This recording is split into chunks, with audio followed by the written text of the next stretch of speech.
So Joshua, if you want to go ahead and start sharing your screen, that'd be great.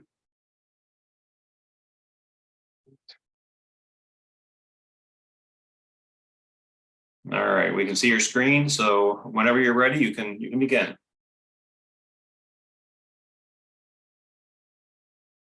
All right, everything looks and sounds good, yeah? Everything looks and sounds good, yep.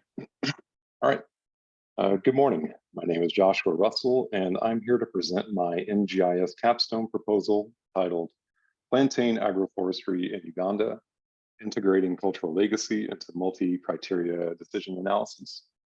Dr. Bronwyn Powell is serving as my capstone advisor, and I extend many thanks to her already for all her assistance in helping me frame up this project thus far.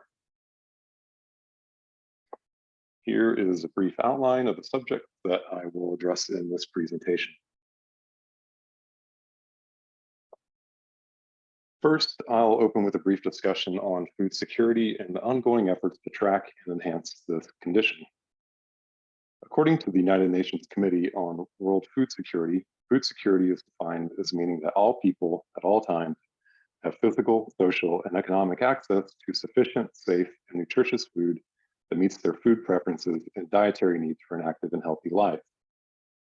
The International Monetary Fund notes that as of 2022, approximately 1 billion people globally are considered food insecure, with approximately 1/3 of that number residing in sub-Saharan Africa, which makes this the most food insecure region in the world.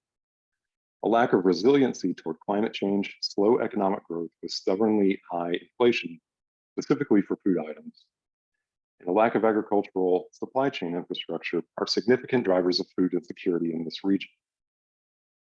Against this backdrop, governments often try to help by intervening in agricultural production and food distribution. However, untargeted interventions can be inefficient and weigh on national budgets, inflate food prices, impede competition, and reduce crop yields. For example, price controls and numerous lengthy regulatory processes contribute to food shortages by disincentivizing food production, storage, and trade. Similarly, subsidies for fertilizer and seeds drive overuse of those items and suppress crop diversification.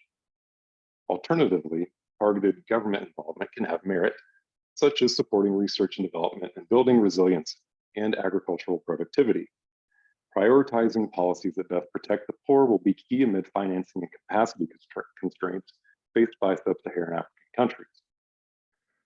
At the heart of the 2030 UN Agenda for Sustainable Development are the 17 Sustainable Development Goals, or SDGs, which are an urgent call for action by all countries developed and developing in a global partnership. They recognize that ending poverty and other deprivations must go hand in hand with strategies that improve health and education, reduce inequality, and spur economic growth, all while tackling climate change and working to preserve our oceans and forests. To meet the specific SDG 2 objectives of achieving food security and promoting sustainable agriculture, as well as SDG 15 objectives of promoting the sustainable use of ecosystems and the halting and reversal of land degradation, agroforestry has been promoted as a technology to actualize these two goals. So what is agroforestry? C4 ICRAF, or the Center for International Forestry Research and World Agroforestry, which I believe merged in 2019, define agroforestry as being more than simply agriculture with trees. Agroforestry is an agroecological approach that involves farmers, livestock, trees, and forests at multiple scales, including trees on farms, farming in forests and at forest margins, and tree crop production. It leverages the ability of trees to store carbon, draw water and nutrients from soil, shelter biodiversity, build soil organic matter, and record climate history. Since the term agroforestry was coined in the late 1970s to describe the work of world agroforestry, the concept has evolved greatly. C4 ICRAF's approach addresses the complexity of interaction between people and ecological systems through a holistic systems approach, which stands counter to the practice of monocultural food crop production. Here we have some of the emblems of some of the main global agencies that have promote agroforestry. which is the mentioned C4 or ICRAF, the United Nations Foreign Agricultural Organization, and the International Institute for Tropical Agriculture. Looking at the diagram illustrated here in the upper right, we see the description of the types of agroforestry systems that can be applied to a landscape. These are determined by which elements are integrated into the system and how the tree and crop elements are spatially arranged. In the context of this project on plantain-based agroforestry in Uganda, the system that is seemingly most fitting is the use of a mixed system or perhaps traditional system, which is found within the agri-silvicultural practice. With this, plantain is considered as a central component of the mid-tier of such a system, as it provides shade for lower story crops, such as cassava or beans, as well as it provides mulch from the plantain leaves, while ideally gaining wind protection, partial shade, and nutrient cycling benefits from upper story trees. And this image in the upper left illustrates this planting arrangement.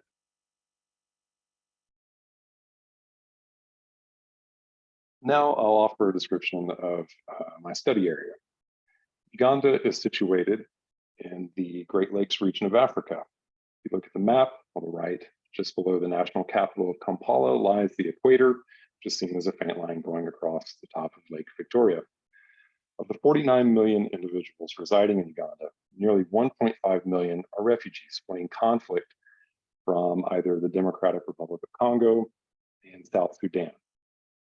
This influx of refugees is contributing to the challenge of assuring food security within the country, one that has experienced decades of insurgent conflict from groups such as the Lord's Resistance Army, that at its height left approximately 2 million people displaced and relocated into IDP camps. Nearly all these camps have been disbanded, though the effects of displacement on land tenure and ownership are still felt and provide significant challenges for smallholder farmers in Uganda. This being said, it is the impacts of climate change on growing season, specifically temperature increase, increasingly erratic rainfall, drought, flood, and underdeveloped agricultural supply chain, lack of storage capacity, agricultural food product waste, and a lack of value addition opportunities that are the major drivers of food insecurity for Uganda. So why am I looking at this at a national scale and not in a more localized manner? From a technical perspective, the low resolution of most of the data sets that are openly available for use in this analysis drove the decision to look at the country in its entirety. However, the greater value of this work is not found in the site selection process utilizing the ecological and topographical criteria. Rather, it is the investigation of cultural suitability for a particular agroforestry system that takes precedence. And to achieve this, we must consider the diversity of cultural or ethnic groups as defined by linguistic distinction to gain an actionable understanding of where a selected agroforestry system is suitable with consideration of both ecological and cultural factors. My case for selecting Uganda as the area of interest for this project lies partly with personal experience. Uganda is an incredibly diverse place, culturally, geographically, that features approximately 41 linguistic groups belonging to 4 distinct language families that inhabit landscapes from open grasslands to humid tropical lowlands to high elevation montane forests. Looking at the map in the upper right of the screen, you can see the general distribution of these 4 language families across the country. In the mid-aughts, I spent time in northern Uganda working on a collaborative project with an undergraduate mentor of mine, as well as with local musicians, to investigate the application of music for psychosociotherapy and the capacity for music to support peace and reconciliation for individuals that have been impacted and displaced by the conflict with the Lord's Resistance Army. While not so much while in my time in the north, nearly everywhere else that I ate in country, there was a food item that was held in the highest regard, nearly ubiquitous and present at the table. That item being called matoke, which is green plantain that is peeled and steamed in banana leaves, mashed, and served with a sauce or stew. Plantain, with specific reference to matoke or the East African highland banana, is a significant staple food for the Great Lakes region of Africa, with Uganda featuring the highest consumption of plantain per person globally. To note, this consumption pattern is not evenly distributed across the country, and I do think that this will be made evident as work on this project advances.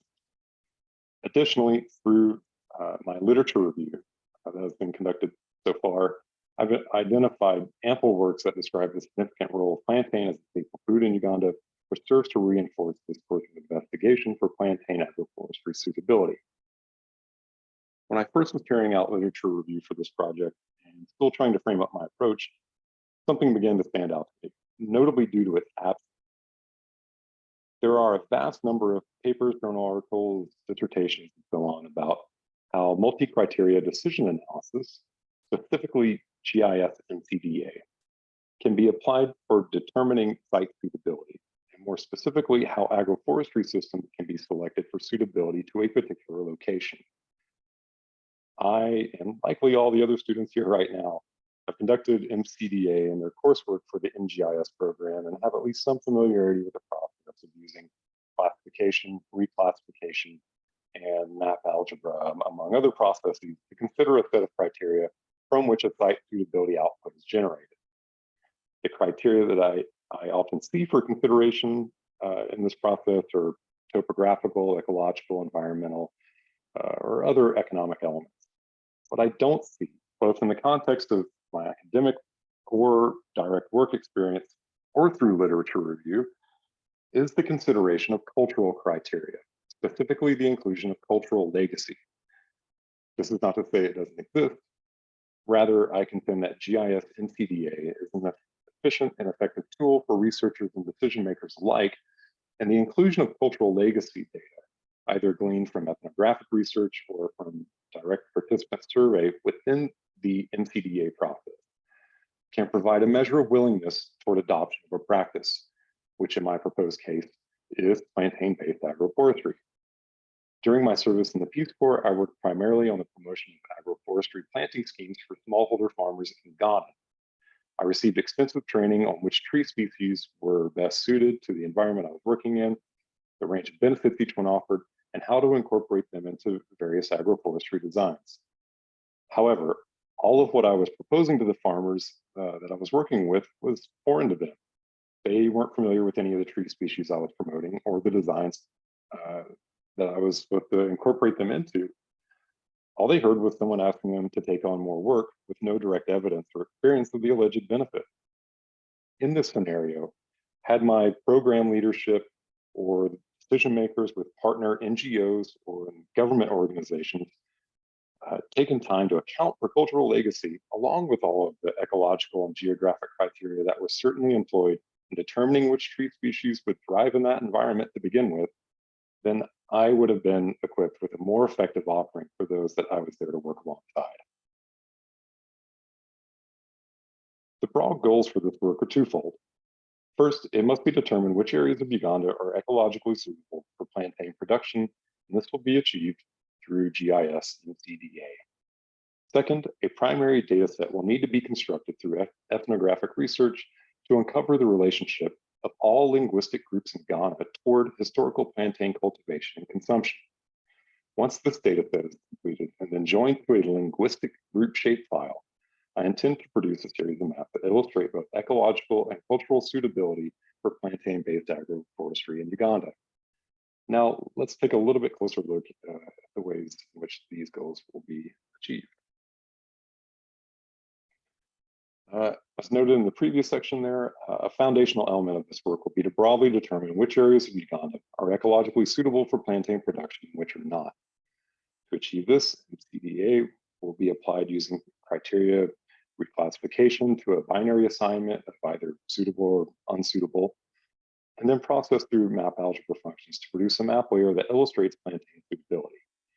Selected criteria for consideration in this MCDA process include soil type, soil pH, yearly mean temperature and yearly rainfall average, elevation, slope, and land cover and land use. And the table at the right of the screen displays all the data sets that will be employed for the ecological and topographical site suitability portion of this analysis. I've sourced all the data sets listed here, though I haven't tested the yearly mean temp and the soil pH and ArcGIS Pro just yet. So looking specifically at building the data set on cultural legacy through ethnographic research here, a deeper investigation into cultural foodways is needed in order to construct a model of cultural legacy in the absence of ability to conduct primary research on the ground through comprehensive survey. To achieve this, a protocol for ethnographic research will be conducted for linguistic societies situated within Uganda. The framework of this protocol, adapted from my advisor, Dr. Powell's research on sago palm consumption per ethnic group in Papua, Indonesia, provides a conceptual structure for selecting and classifying pertinent data on plantain consumption, the degree of reliance or consideration as a staple food item, and whether plantain is employed in agroforestry for that linguistic society. The employment of this protocol leverages Google Scholar as the primary search engine, with which key phrases are built from the name of the subject matter and the name of the linguistic group, something like plantain and acholi.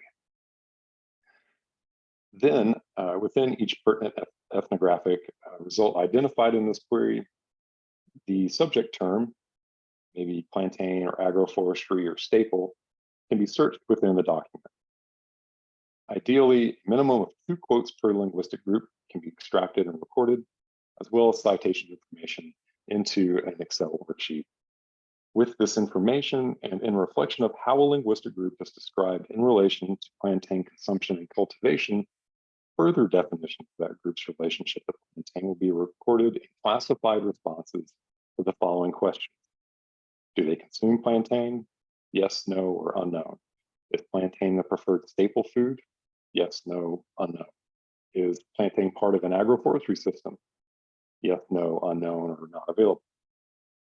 I know that I'll likely have to make adjustments to the field names on the Excel table as they're somewhat lengthy, or maybe even just make a separate table that is better configured for joining to the linguistic polygon data, since the quote and reference field may have entries that are longer than acceptable in ArcPro. Once the ethnographic data has been completed and is recorded onto the Excel worksheet, it will then be imported into ArcGIS Pro as a table that will be joined to the linguistic group polygon shape file seen here, likely through the use of ethnic ID as the key field, though I'm not entirely sure that that is going to be the field that I use for the join just yet, since I haven't had time to view this data set firsthand. Dr. Powell recently acquired it, so it's in my orbit, and hopefully I'll be able to take a closer look at it soon. So pulling it all together, once the ecological suitability grid has been completed and the ethnographic data has been joined to the linguistic group shapefile, I can then run zonal statistics to sum the suitability grid cells within each of the linguistic group polygons, and then classify the level of complete suitability for that value. So this map offers a little preliminary insight into the ecological suitability component for plantain-based agroforestry in the study area, though the criteria employed in this test was limited. One point that is apparent to me after doing this test was that I need to carry out more research on soil type suitability for plantain, as I think my reclassification of the favorable and unfavorable soil types likely skewed the result here, particularly with the presence of the northernmost grid cells indicating favorability. Also, I haven't had a chance to look at the linguistic group shape file, and I haven't been able to approach that section of the analysis just yet. Looking at the project timeline now, I intend to take 596B in the second fall session of the upcoming semester. From essentially now until the start of that course, I'll be working on the ethnographic data collection and analysis portions of this project. The presentation venue that I have selected for my capstone presentation is taking place only about a week and a half after the start of 596B. So it's imperative that I get the above mentioned task completed before that time. If that is accomplished, then most of my time in 596B will be dedicated to constructing and refining my final write-up.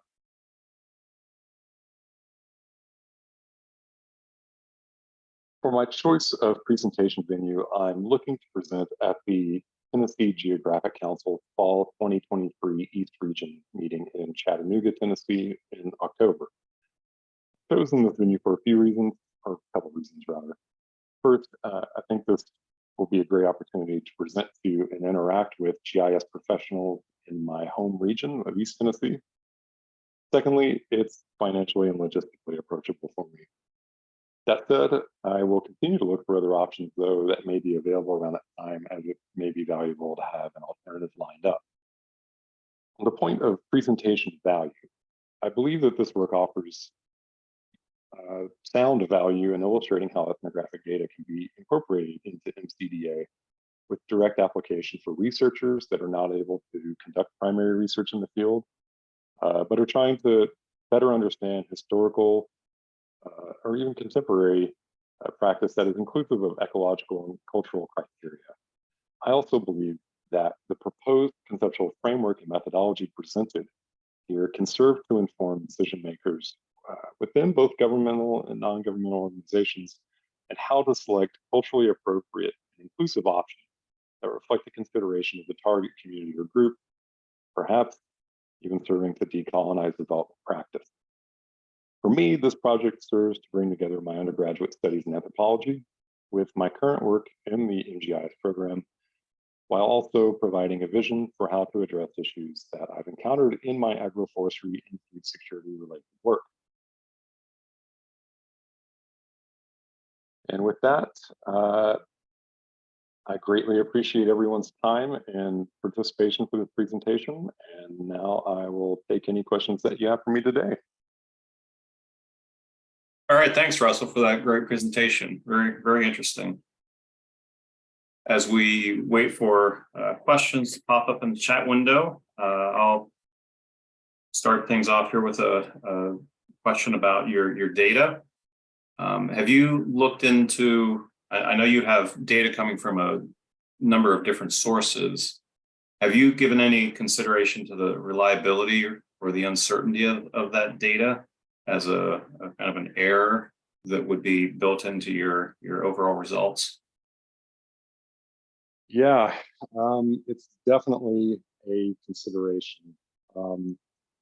I think I'm still kind of wrangling with how to line up everything a bit. You know, I think my sources are pretty sound. You know, I'm using, you know, like the SRTM mission for elevation, and, you know, soil type and soil pHs from the FAO. The ones that I feel like I need to drill down a little bit more into are the yearly mean temperature and yearly rainfall average. So, you know, that one, because I've chosen a selected year for that. Again, that's coming from Copernicus data, but there's probably more that I should do to kind of account for and kind of be able to, observe the error that could be present in that data. Yeah, I mean, not just only observing it, but communicate to the reader or whoever, you know, you end up presenting this to, that, you know, there is a certain level of error in this just because of the virtue of the data, you know, inconsistent sources and so forth. So absolutely, it's not a criticism per se, it's just something to maybe think about. Absolutely. See, I have one question here that just asks, how do I plan to carry out my survey? In this, I'm not actually surveying, maybe there needs to be clarification with the reference to the survey, because I'm not actually surveying individuals in Uganda. I am using ethnographic research and building a primary data set from that to be able to define cultural legacy, and specifically the cultural suitability for plantain-based agroforestry there. But it's a good question. Here is another question that I have. It says, I think the use of cultural traditions in the project is really interesting, and I agree. Not something that shows up a lot in MCDA. Is this going to be a binary yes/no for a given linguistic group's likeliness to use plantain agriculture, or will there be more gradations? For example, if they haven't farmed plantain before but are familiar with it as a food source. Yes, I think so. I'm still trying to frame up how I want to present the final result, and this is why I think it may be a series of output maps there, because I have categorized responses that I'm reporting for each of the linguistic groups. Whether it's yet do they have agroforestry as part of a planting scheme? Do they consume it? Is it considered a staple, and so on? I think there could be areas where it's ecologically ideal or it's sound, but culturally it isn't. Or there can be places where it is perhaps culturally acceptable but not ecologically suitable. So yeah, I think that there's going to be there will need to be more gradation to it all. Highly suitable, not suitable, and so on and then so forth. All right. I don't know if there are any other questions. I don't see any more in my chat right now. So yeah, that's a good point. Josh, if you could just put your contact info in the chat, so if someone has a follow-up question afterwards, that'd be great.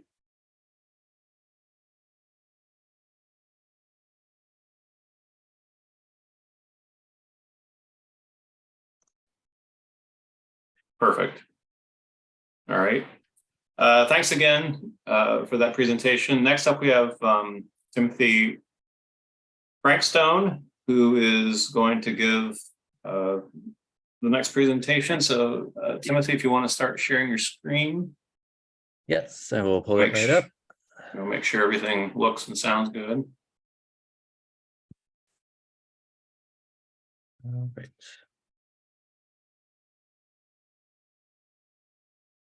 All right. Everyone hear me, see my screen, seem all good there? Yep, everything is good on our end. So okay, go ahead and take it away. All right. And before I start, I just want to mention this project will be a little bit on the shorter side just because we're still kind of in the preliminary data phases. But I'll still walk through everything. And if that means extra time to bombard me with questions at the end, feel free. So my project is called History by Satellite. And this is mapping the historical wetlands of the lower Mississippi River Basin with remote sensing. Again, I'm Tim Frankstone, and my advisor on this project is Kimberly Van Meter.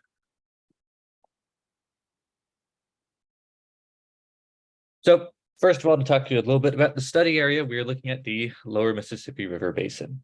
So this is a huge watershed in the Midwest that, perhaps unsurprisingly, is centered around the Mississippi River. So this area is really important for a couple of reasons. One is that it is a major agricultural area. This is kind of part of America's breadbasket and supplies a huge amount of the different crops and agricultural products that are used throughout the country. So kind of all along the Mississippi River, as you'll see later, there is lots and lots of important farmland.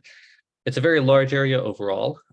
My study area specifically, which is shown in the picture here, is about 276,000 square kilometers. And you'll notice that at the far south, it stretches all the way down to the edge of the Gulf of Mexico. And the contributions of this watershed to the Gulf of Mexico are also very ecologically important. And I will come back to that in just a couple slides.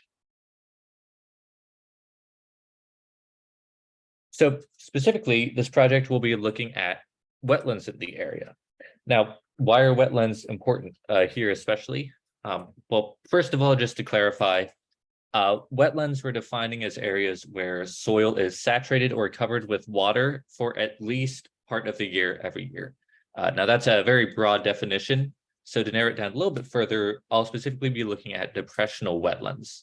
Depressional wetlands are areas, wetlands that form when the land is lower than all the surrounding lands, so that water will pool there and remain over time. So this is differentiated from wetlands that form just along rivers or coastal wetlands. These are specifically inland wetlands where water collects and doesn't drain out quickly enough to leave completely, so it forms these kind of inland water-based ecosystems. Now, wetlands are really important globally because they provide a huge range of different ecosystem services, all sorts of contributions, both to the natural world and also in some ways to human society. In fact, in a 2001 study, An et al. Found that wetland habitats can provide more distinct ecosystem services than any other ecosystem commonly found in urban or agricultural landscapes. There's a wide range of these, and it would be a whole separate presentation to go through all of them. Some really important ones include storm mitigation. Wetlands can actually help to decrease the effects of storm surges, extreme waters, high tides, which can protect not only habitats farther inland, but sometimes human societies as well. They provide a lot of different specific habitat niches. So these can include for birds and for amphibians, for fish, both adult fish, but also as important nursery habitats for juvenile fish, and water purification. And this is really what this project is going to center on. Wetlands are very effective at uptaking excess nutrients from the ecosystem. This diagram shown here from the Wetlands Initiative shows some of the pathways for uptake of phosphorus and nitrogen into wetland systems. And we don't need to follow all these specific pathways here for the purposes of this project. But these are particularly efficient ecosystems when it comes to removing excess nitrogen. A separate 2001 study found that wetlands regularly uptake far more excess nitrogen through denitrifying bacteria than other aquatic ecosystems like lakes and rivers. So if you have a wetland and there's a large amount of nitrogen flowing into it, it can substantially reduce the amount of nitrogen that is then carried on further downstream. Now, this is really important for a study area, not only because of the human impact of excess nitrogen loading, but also because, as we mentioned before, it's connected to the Gulf of Mexico. So all throughout the Midwestern United States, wetlands have been cleared probably throughout all human history, but especially over the past century to make room for agriculture. In this map here, you can see shaded in red and orange areas of very high nitrogen input into ecosystems. And those areas in red specifically are those where there's relatively small availability of aquifers, including wetlands in this case. We found that in general, areas with the highest nitrogen input in the Midwestern United States, and this is largely due to a large amount of agriculture, so lots of fertilizer and pesticide use, are also the areas that have the sparsest wetlands. So exactly where we're adding the most nitrogen into our water systems is also where we have the fewest ecosystems that are capable of really taking up that extra nitrogen. Now, this is important because excess nitrogen can be harmful to downstream ecosystems. It can be harmful to human populations that depend on it, and because, as we mentioned before, the Mississippi River eventually flows into the Gulf of Mexico, where excess nitrogen can contribute to harmful algal blooms and overall deterioration of ecosystems. And so this is a huge problem, particularly in this area of the United States. So what specifically are we going to be looking at in this study? Well, although it isn't always easy to track exactly where wetlands have been lost and converted to agriculture,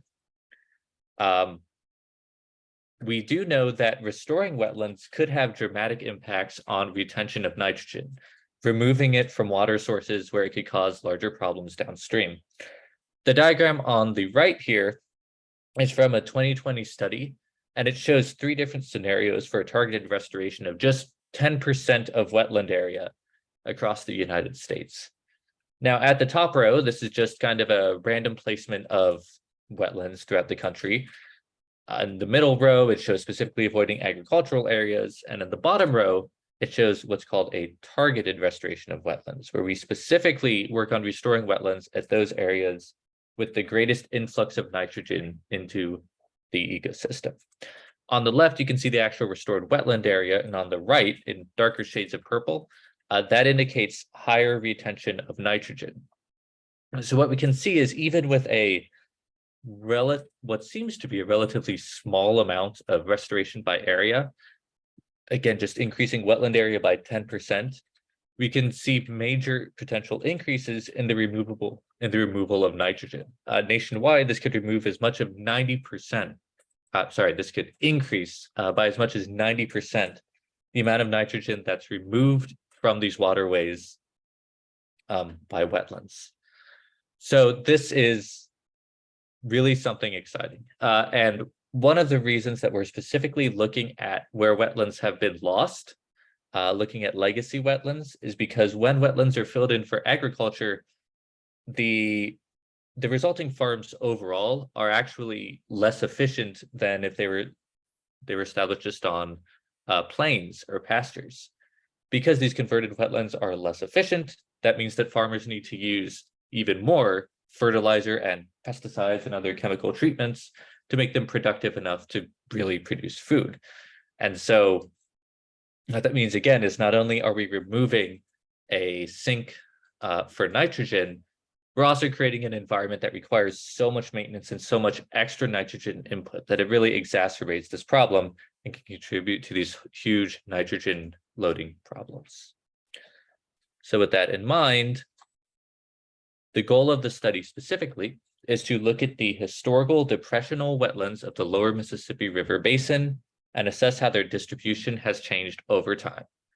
We're specifically going to look at the depressional wetlands that we believe have been lost to agriculture in this area, and then start to look at possible restoration scenarios and see how restoring these might contribute to really improving that nitrogen retention throughout this region. So how exactly are we going to do it? Well, this is by far the busiest slide in my presentation, but this is just a general overview of the methods, and then I'm going to break down each of these kind of 4 main sections so we can look at it in more detail. Broadly speaking, we'll be doing this using digital elevation models. We'll be collecting digital elevation models for the study area, and we'll be using those to identify depressional areas that are likely candidates for wetlands. We're not directly looking at the soil type, for example, for the study or where water is present now to identify wetlands, but we're looking at, geologically speaking, where we think this water is likely to have accumulated historically and form wetland systems. Once we do that, we're going to go through some location filtering so that we can remove, hopefully, man-made depressions, other depressions that aren't wetlands, for example, riverbanks or on either sides of streams.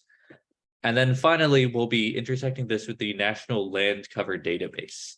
So now that we'll have our kind of directory of places where we think there used to be wetlands, we'll finally overlap this to see which of those areas are now farmed. And that should give us our final map of converted wetlands.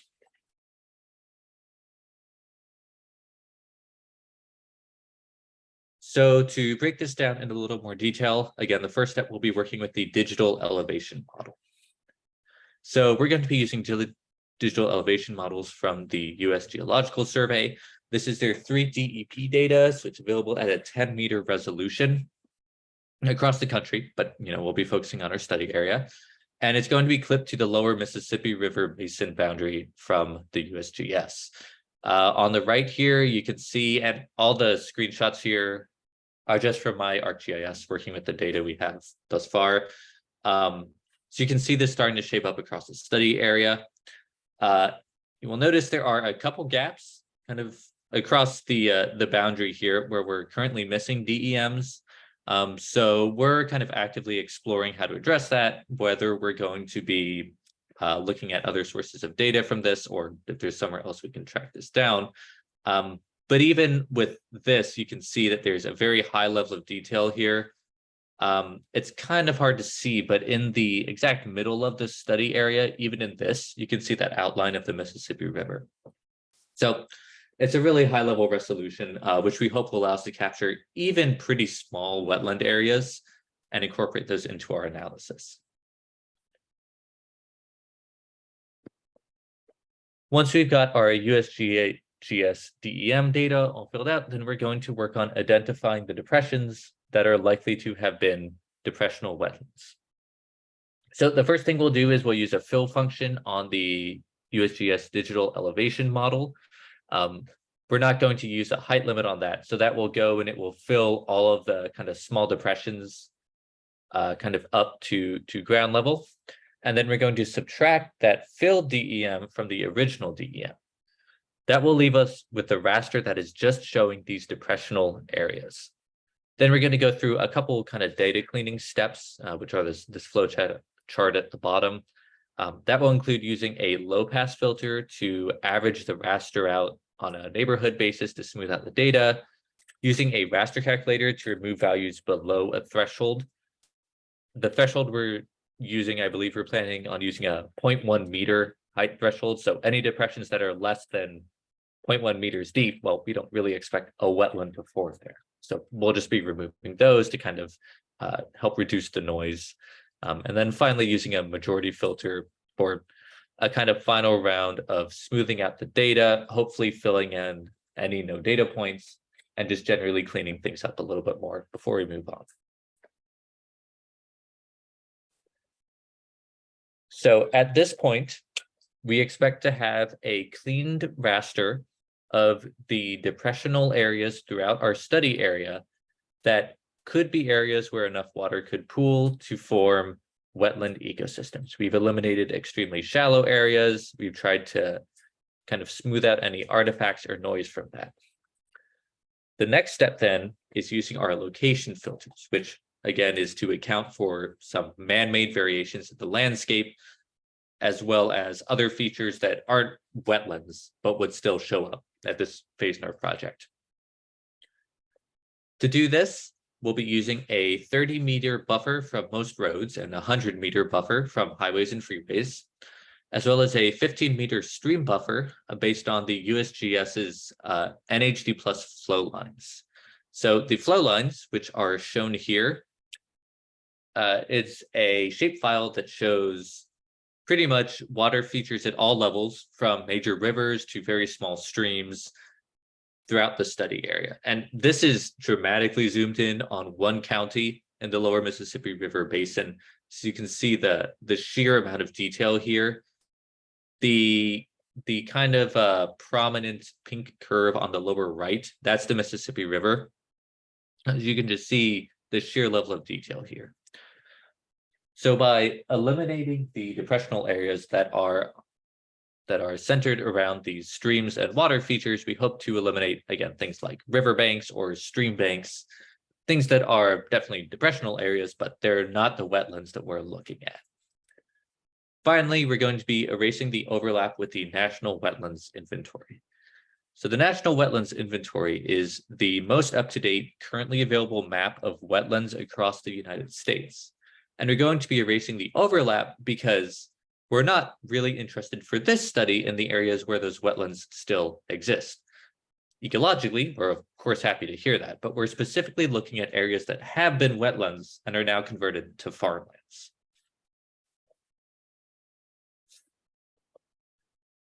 Now we have our raster of purely historical wetlands. They used to be depressional areas that are likely to have been wetlands. They're not anymore. The final step is to figure out what's happened to them. To do this, we're going to use the National Land Cover Database. This is a 1 meter resolution data set that shows land use all throughout the United States. You can see here, again, this is a very high level of detail. In this graphic, it's again overlaid with the study area in red. And those kind of brown and orangish cells all along the Mississippi River are farmland and pasture. So we're going to intersect our candidate historical depressional wetlands with the National Land Cover Database, and specifically those areas that are identified as pasture or crops. The final result of this will be areas that we believe, geographically speaking, used to be depressional wetlands, but are now agriculture. So our final product will be specifically those areas that have been converted to agriculture since, they have been converted to agriculture instead.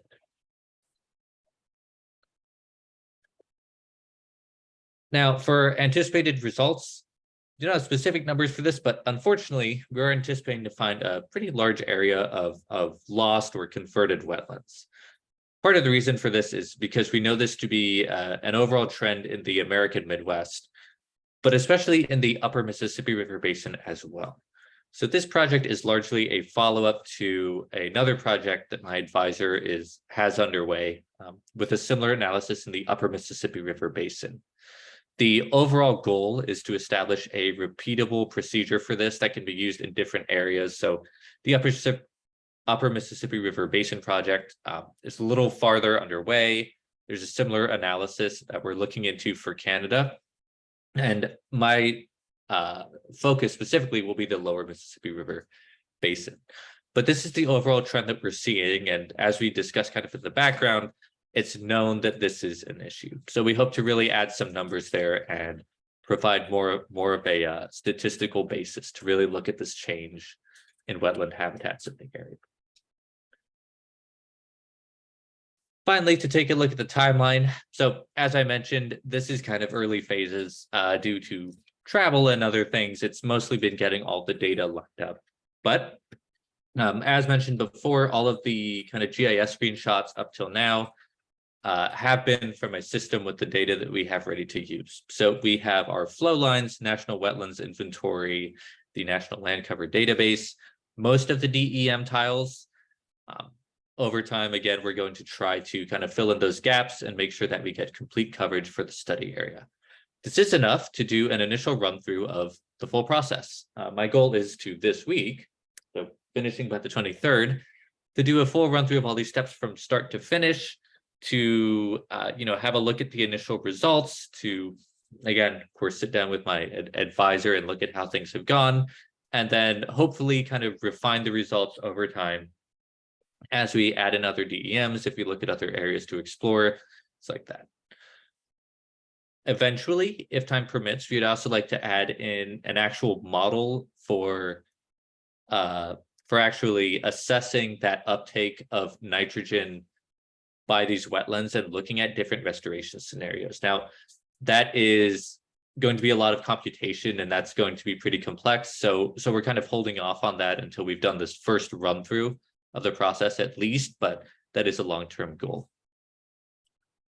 Finally, when we don't really have a presentation venue decided yet, one possibility is hopefully being a follow-up or companion paper to the Upper Mississippi River Basin paper that is underway.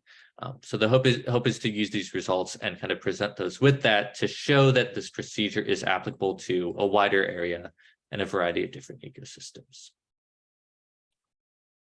Right. Thank you very much. These are the journal references that I've used for my background. And just a final thank you, along with the data sources for the actual raw data that I'm using for this presentation. So thank you very much for your attention, everyone. And of course, please let me know if you have any questions.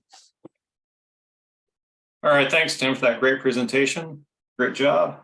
Looks like you have a question in the chat already. All right, let me, there we go. Okay. I should open Zoom, that would help. You mentioned the type of soil wasn't, okay, so from Tara, you mentioned that type of soil wasn't considered in this project. Would soil type be at all useful to studies of this nature?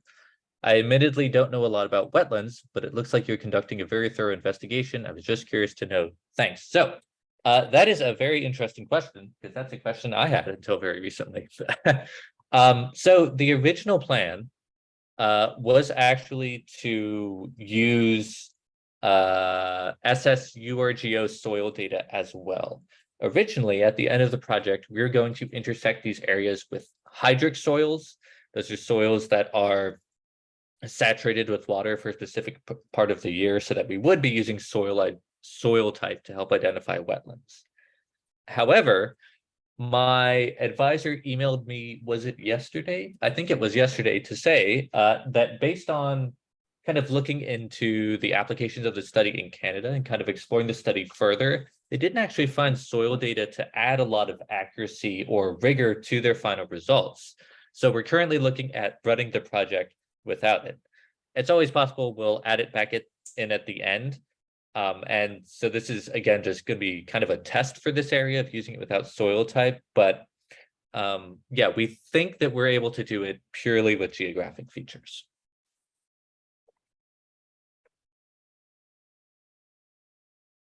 I had okay, another question. Okay. Chat, yep. Okay, looking back at your timeline, I did not see much regarding target dates. When are you going to begin 596B, and when are you hoping to have your analysis completed? Right, so I will be taking 596B next semester. I am planning to finish everything by the end of, well, by the end of next semester. So again, I'm hoping to have that initial run through completed by the end of the week on the 23rd. I believe, just kind of in testing this out, that a week is plenty of time to run the full analysis. So I hope that then leaves some time to set up a meeting with advisor, put our heads together, review results, and then have another finished analysis just within a couple weeks from then. So I'm hoping by the end of August, we've got all our data, we've got this analysis ready to go. And I'm pretty much ready to start writing.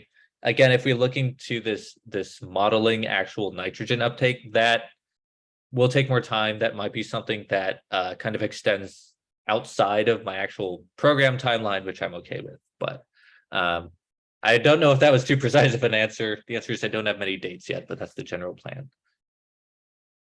Okay. From Elizabeth. Before making a transition to GIS, I was a wetland biologist. I know creating appropriate wetland hydrology is one of the more difficult parts. Here in Washington, lots of agricultural land was converted from wetlands and is now protected by levees. Levee removal is very controversial, probably more so in the Mississippi. Would you consider GIS feasibility of restoration indicators, such as presence of levees, in your analysis to narrow down appropriate restoration sites? Yes, so that's a really interesting question, and something that came up a lot in the background literature that I didn't really touch upon much here is, you can have in a paper, we can say like, okay, if we restore this 10% of wetland area, then we'll improve these nutrient flows, we'll add these habitats, it'll be all great. But that comes at a big cost, right? Whether it's issues of levee removal or, in this case, directly removing farmland to put in a natural habitat instead. And so, of course, in a practical sense, yeah, there's a lot of economic and social factors to include. So yeah, I think once we've got our kind of initial map figured out and we have maybe some like candidate restoration areas, I would really like to include a kind of cost benefit analysis, I suppose, of what it would actually mean, how much this would actually cost, and if there's a way to quantify the ecosystem services that those could provide further down the line. It might be good to, from Claudette, it might be good to include the new definition of wetlands per SCOTUS and how that might change saving them now in the agricultural landscape. That makes sense. Yeah, I think that's a good idea. I'll definitely update this to use the most kind of up-to-date, most definitive definitions, just to have that clarity going forward. That's a great suggestion. Thank you.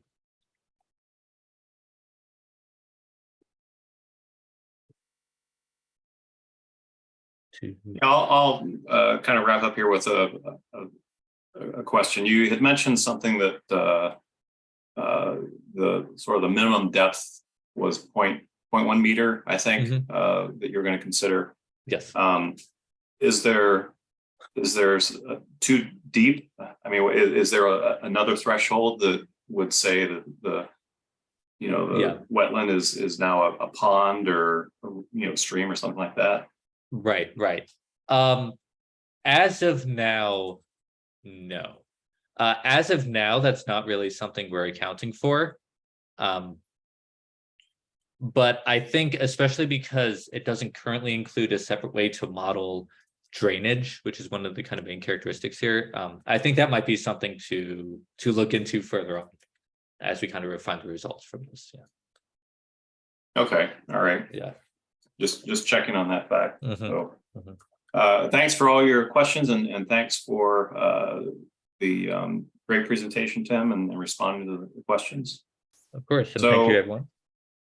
Next up, we have Riley Wagner. So Riley, if you want to start sharing your screen, we'll make a check to see if everything works out on our side. Yes, sir. I'll pull it up right now.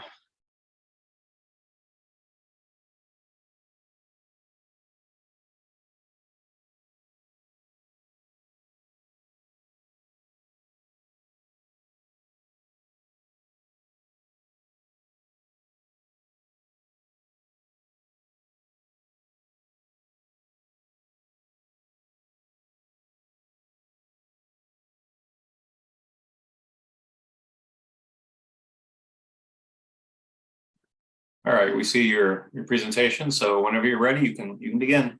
Awesome. Yes, sir. Let's see here. All right, well, I'll go ahead and jump right in. Hey, everyone, my name is Riley Wagner, and today I'm going to be talking to you about my upcoming project on the topic of human trafficking, and specifically the human trafficking risks associated with my home state of North Carolina. The title of my project being Human Trafficking in NC, what geospatial factors are most important to the facilitation of human trafficking, and what areas are potentially most at risk in North Carolina.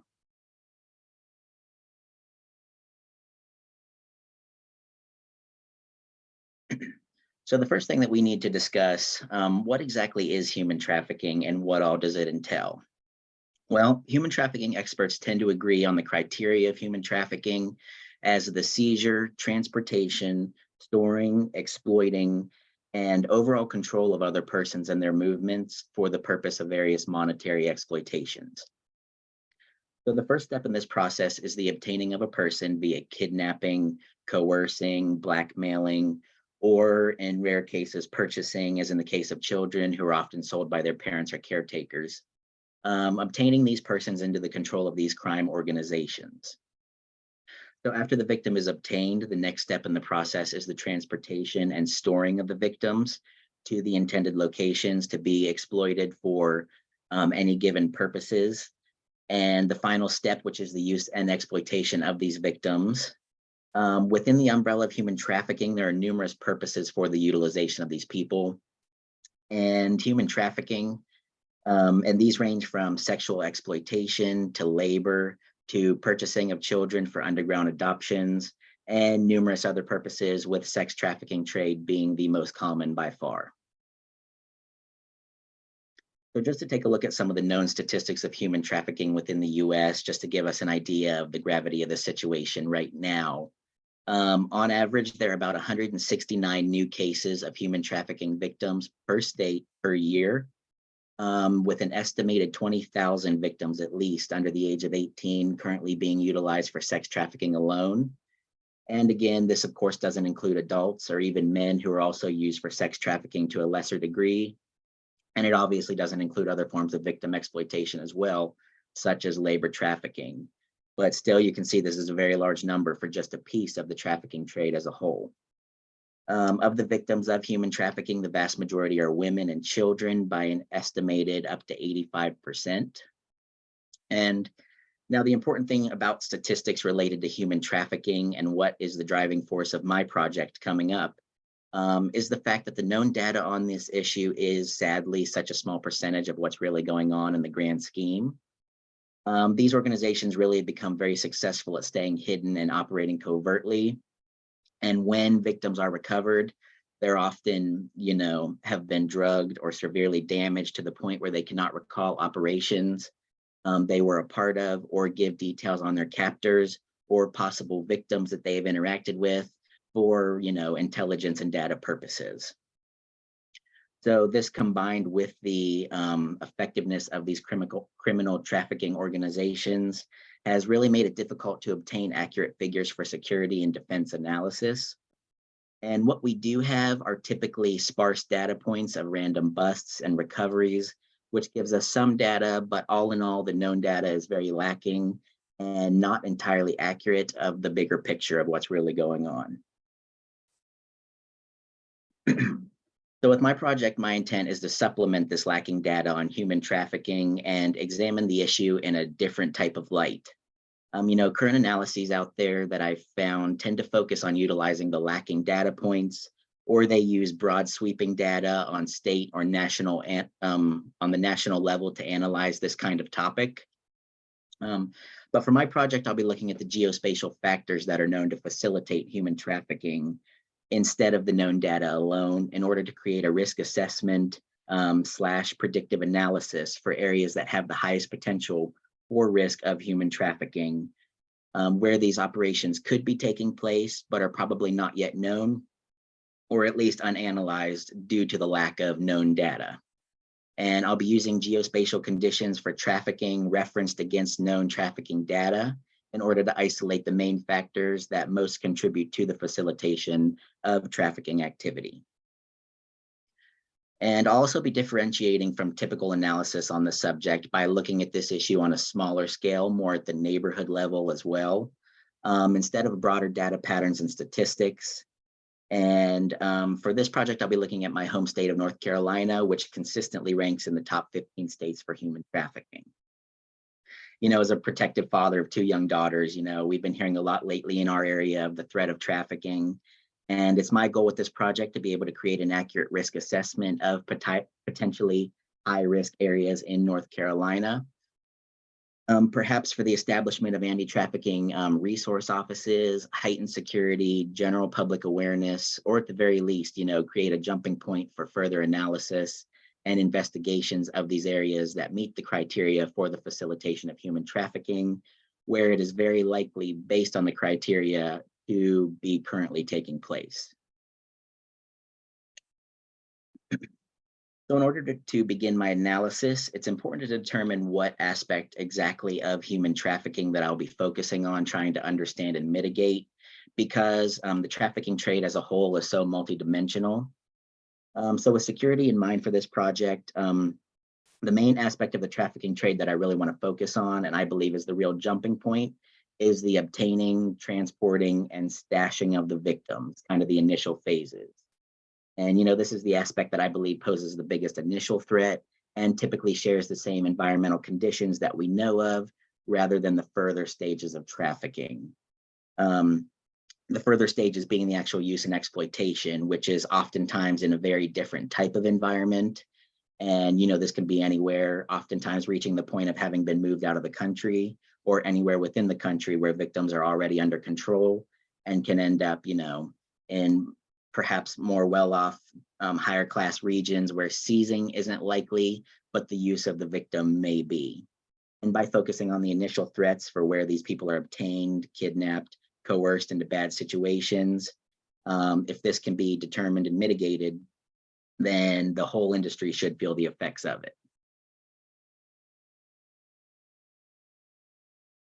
So now that I've determined the aspect of the human trafficking that we will focus on and the goals that I aim to achieve, I'll kind of dive into the analysis and methodology.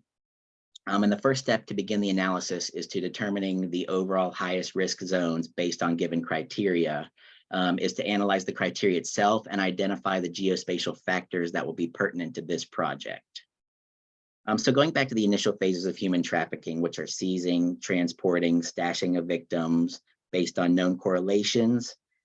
This type of activity most frequently takes place under certain geospatial environmental conditions.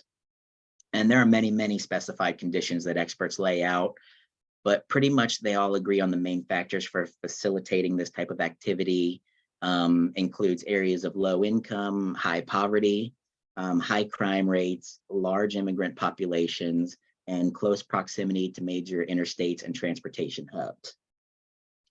So the reason behind these factors, as far as low income, these neighborhoods are often the ones typically neglected, where they may be able to operate under the radar. High general crime rates obviously disguise well-organized crime that can be easier to remain hidden. Immigrant population is an important factor because they are able to remain, hidden behind these cultural and language barriers, as various practices and ways of life may go unnoticed, and those within the neighborhood aren't often willing to assist law enforcement due to skepticism and various cultural gaps. And lastly, when it comes to highways and transportation hubs, access to these type of infrastructure and hubs, allow ease of moving the victims quickly and fairly easily after the obtaining phase. So this is the criteria that's important to understand about the human trafficking facilitation, where these organizations tend to target victims. And in a minute, you'll see how this will be used in our analysis. Okay, so now I'll take you through the plan process and data as how I intend to perform my analysis. And the first step of this will be to divide the state of North Carolina into smaller usable study boundaries that I intend to analyze. In this case, I'll be going down to the neighborhood level using census tract data to divide the state, which I believe is a good study boundary to use. I picked the neighborhood type study area because it allows for greater differentiation than, say, a city, where regions can differ so greatly that results can be skewed from one end of the large city to the other. So after these smaller units are established, the next step will be to add demographics, crime, interstates, transportation hubs data in order to give us our median income, immigrant population, crime rates, and transportation data. As I've mentioned previously, it's these agreed upon criteria that most facilitate trafficking activities. So that's what we're going to be using here for our focus. And the last data set that will be added at this point will be the data in regards to known trafficking activity. And this data is typically single point incidents, so this will be added. And after everything is integrated, we'll be left with a North Carolina map divided by census tracts with all of the data types we need to perform this analysis. So next, after we have all of our data uploaded and integrated to where we can analyze the data in relation to the census tract, the next step in the process is the analysis of risk factors referenced against known trafficking data in order to find correlations and strength of risks to determine the factors that, most seem to directly facilitate human trafficking activity. So in order to do this, we'll select the census tract study areas that contain a known reported incident of human trafficking, and we'll pull these areas out to analyze. So at this point, with these areas that have human trafficking incidents, we'll run various statistics, producing charts and graphs that demonstrate factors most present and associated with these areas. That will give us data on, strength of correlations among variables that may be a contributing factor to human trafficking facilitation. And this will, of course, give us an idea of the factors we need to look at for our upcoming risk assessment. So after we obtain an understanding of these factors that are present in high-risk areas, it'll now be time for the phase of supplementing the lacking data by creating my own risk assessment map for the state of North Carolina, highlighting all potential risk areas, not just those that are already kind of known. So this will be done using our data derived from the previous portion for the highest risk factors. Based on the strength of correlation or abundance and prevalence in our known trafficking areas, or basically overall importance to the facilitation of human trafficking as a whole. We'll take this data and organize and calculate values to the data sets within a given range. So for example, if the statistics show that the census tracts with the highest density of human trafficking incidents were all within 10 miles of a major highway or transportation hub, and all median household income average under $30,000 a year, these would receive higher values than factors that fluctuated among tracts or showed no correlation at all. So variations would also be accounted for within the range of values among the attributes, as median income or distance from major interstates may increase. They still may be close enough to play a factor, but not as, maybe not as big as a factor. So this will also be considered in the assigned value to be calculated for those variables. So after the values are calculated via raster calculator, the method will be applied back to all of the census tracts within the state of North Carolina to show the individual tracts placement within a given range for overall value of risk. So census tracts demonstrating the highest risk factors for human trafficking facilitation will then be extracted into a new layer, and the resulting data sets will be used to create a heat density map of territories that pose, the highest risk of human trafficking. And I'll use a heat map because it's important that it will show the areas of greatest concern on a higher level, filtering out smaller towns and outliers that may meet certain criteria, but being on the smaller neighborhood level may not actually be kind of a general area regional factor for, numerous reasons. And this heat map will show points of larger scale clustering, demonstrating optimal locations for the greater investigation, awareness, and possible establishment of resource offices.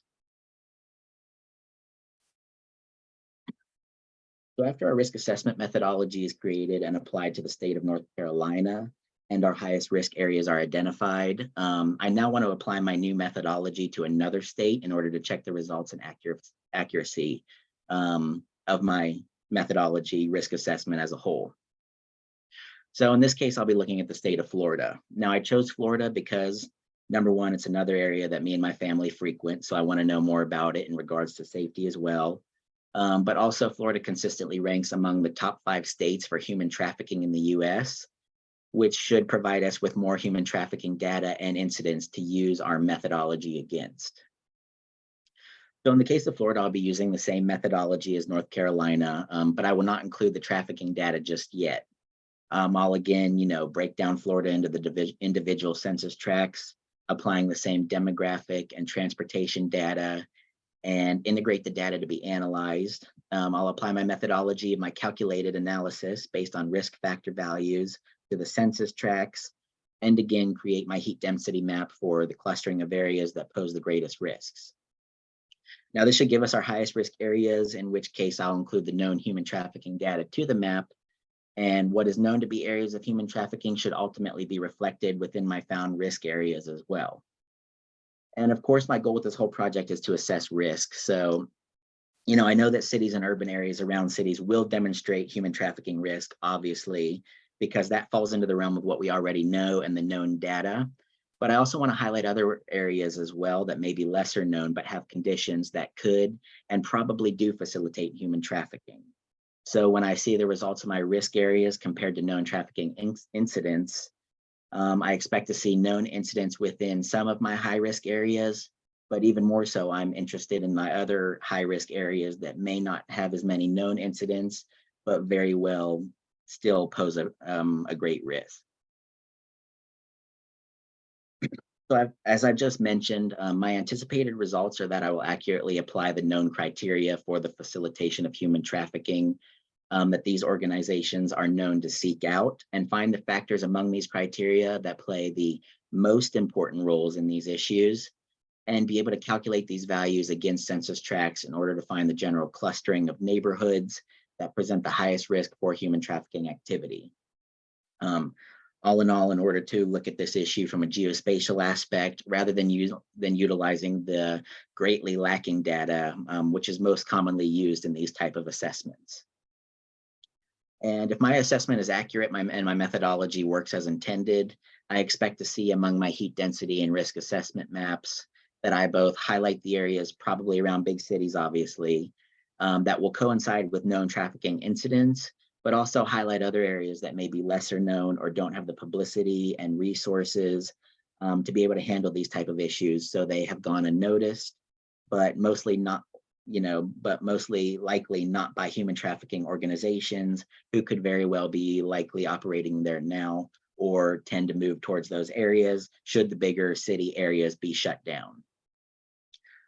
With the analysis in this project, I want these areas known, for my own knowledge and general awareness for my family, for others, for the establishment of resource offices, for further investigation and awareness and enhanced security.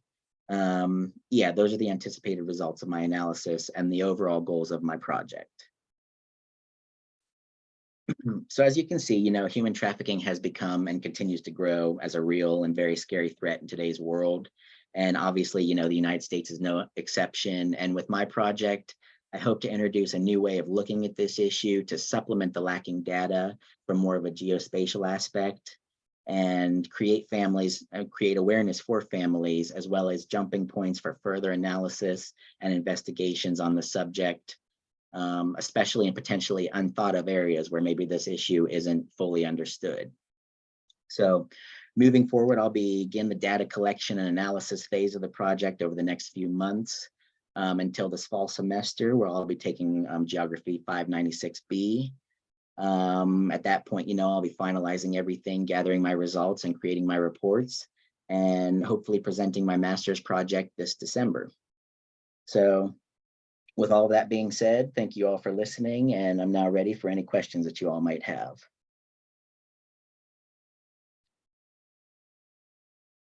All right, thanks a lot, Riley, for your presentation. That was great. Good, thank you. While we're waiting for questions to show up, real general question here. You mentioned that you're going to look at Florida kind of as a test bed, if you will, for your methods and so forth. Yes. Are you, or have you thought anything about having a way to compare the results of Florida to other states? In other words, you said Florida was like the 4th worst state for human trafficking or something. So there's a ranking system that exists. Have you thought about coming up with your own index, if you will, to see if your ranking of North Carolina or other states coincides with what has been previously established?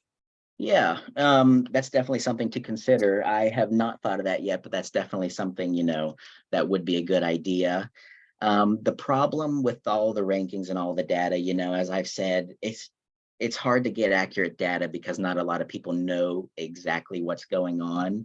So as far as, reported incidents in each state, they're kind of going off of generalizations and assumptions on that. So that accurate, like Florida being in the top 3 or the top 5, we don't really know if that's accurate. Florida's in the top 3 or top 5 of known and predicted incidents.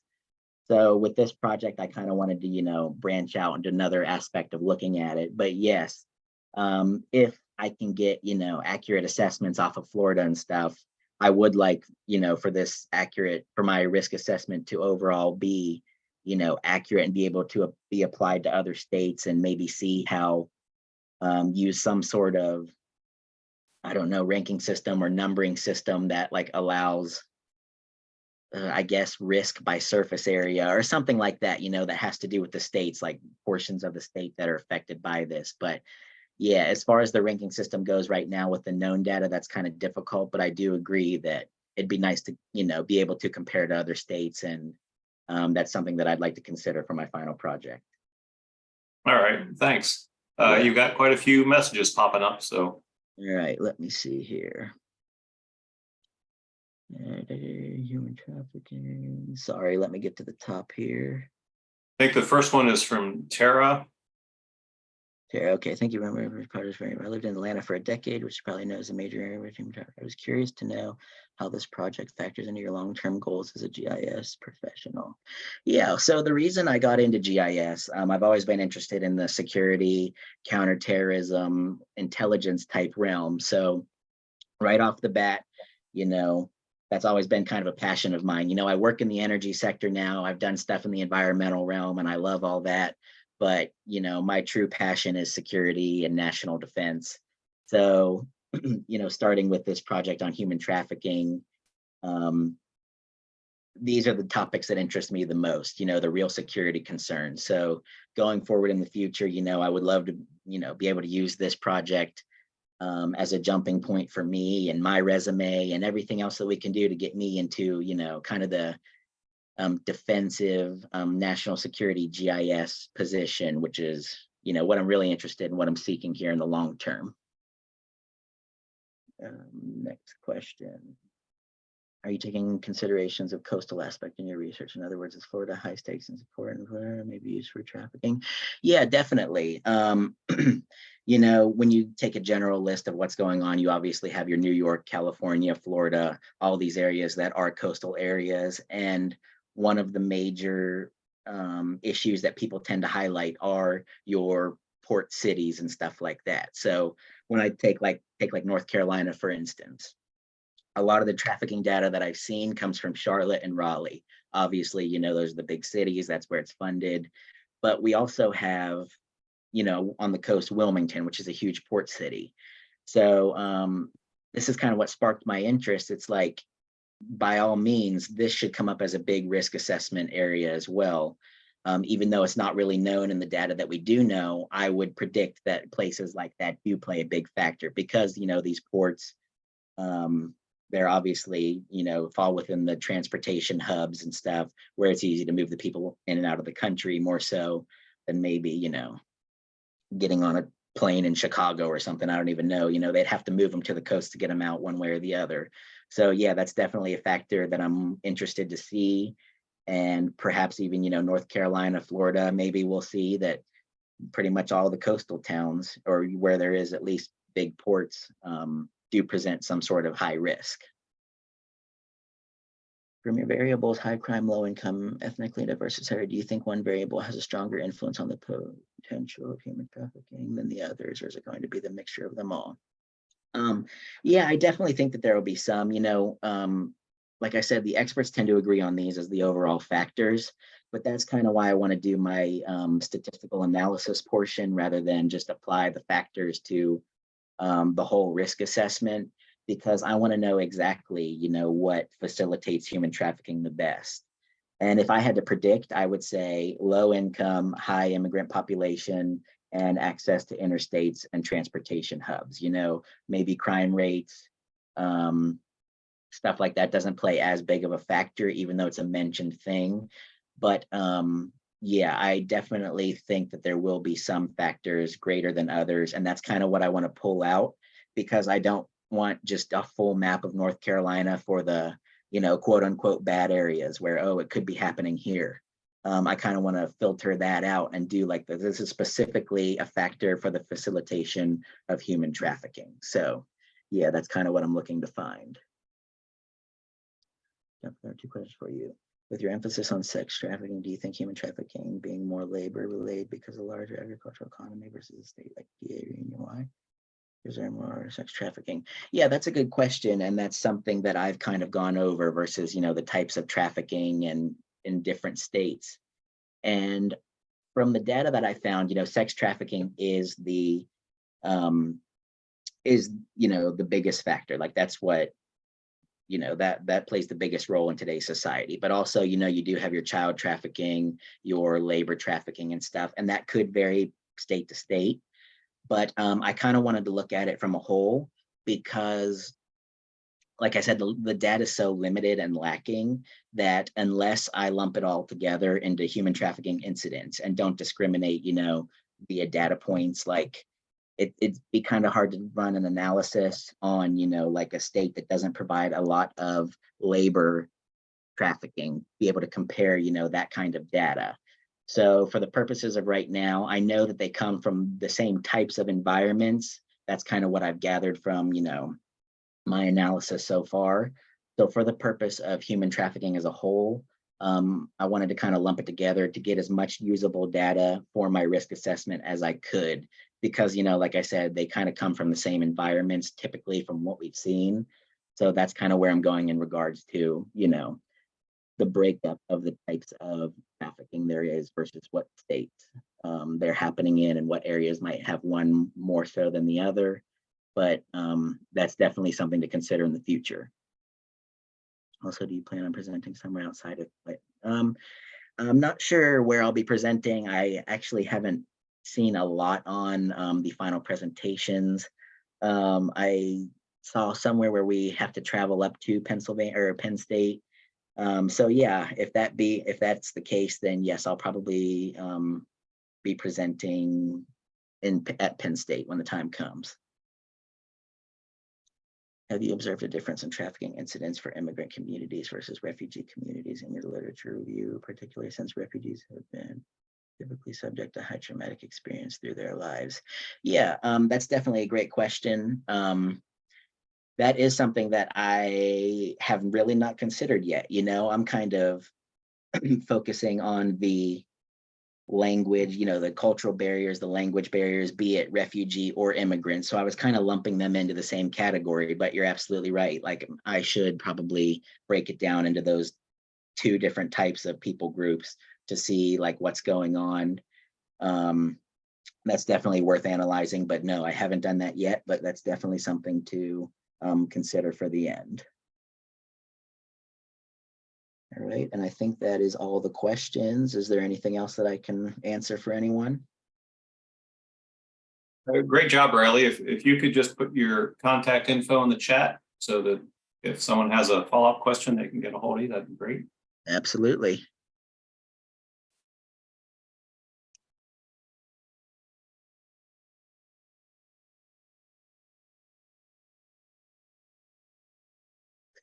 All right, here's my email. That's what I use the most. And if anybody has any other tips or questions, I'd love to hear them. And thank you all for listening.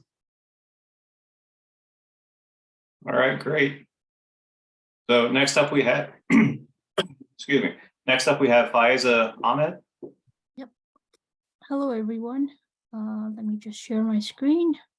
Yep, that'd be great. Let's All right, we see your screen and we can hear you. So anytime you're ready, you can begin. Yep. I'm just gonna toggle. Just give me one moment. Can No you problem. see the slideshow form? Yes, we see your slideshow. And can someone just confirm if they can see my screen when I just changed it? Yep, you're Okay, good. perfect. Okay, well, hello everyone. My name is Faiza Ahmed and I will be presenting you my topic for my capstone project. My advisor is Dr. Panos. My capstone project involves comparing economic data in response to natural or climate disasters. It will be a time series geospatial analysis in the Asia Pacific region. Before I get into the details of the proposal, I'll actually go over the timeline first. So for the first phase, which is geography 596A, which includes the topic idea and data selection, which obviously has been commenced as of summer 2023. I am planning to complete 596B in fall 2 term, which is October to December 2023. The analysis and the research aspect may start before, or it may run a little bit early into 2024. For the conference presentation, I have a few options listed in order of preference. There's the Pennsylvania GIS conference, which takes place in April 2024. As I live in Canada, in the GTA, there are a few options set up as a backup, just in case due to factors outside of our control. The GeoMatics GeoIgnite conference is a national conference held annually, as well as the B-Spatial. They both have virtual options, and they're both often sponsored by Esri Canada and organizations like Maxar. And finally, the US Geospatial Intelligence Forum, which is held in May 2024. As a bit of a background, prior to starting my master's in GIS, I worked in the banking sector. I observed the use of GIS and geospatial data to drive economic decisions, such as regional climate risk profiles that were created for insurance underwriting, but also for selecting new retail branch locations. For this project, I wanted to study climate change in context with financial security. So recently, you may have heard that there was a study published in June of 2023, the University of Rhode Island published a study using methods such as radar satellites to study New York's elevation over time. They found that New York is sinking 1 to 2 millimeters every year from its own weight. Now, this small incremental change may not have a big impact on the climate right away, but that small change can affect the microclimate, which can affect the climate over time. In this context, as the sea level rises, the city sinking relatively to sea level will further increase the probability of flooding and storm surges. More importantly, the underlying geology of New York varies. So some areas have solid bedrock, some have sand, some have clay deposits. This means that the pressure of weight of the buildings is not even, and therefore the city is not sinking uniformly. Similar phenomena has been found in Hong Kong and other densely populated cities that also have high skyscrapers and high concentrated slabs of concrete. And they found that those similar observations are being found there. It means that for city planning, especially coastal cities like New York, Hong Kong, they have to account for climate disasters. The purpose of this study is to understand the relationship also between economic indicators and climate disasters. This data from the Our World in Data produced by Ricci, Rosado, and Roser shows the number of deaths from climate disasters over time. This specifically images from 2022, and you can see that all world regions are affected by natural disasters differently, and therefore one size does not fit all. Each region or country will have to adapt its own policy, and understanding natural disaster impacts on the economy of a region will assist in better policymaking.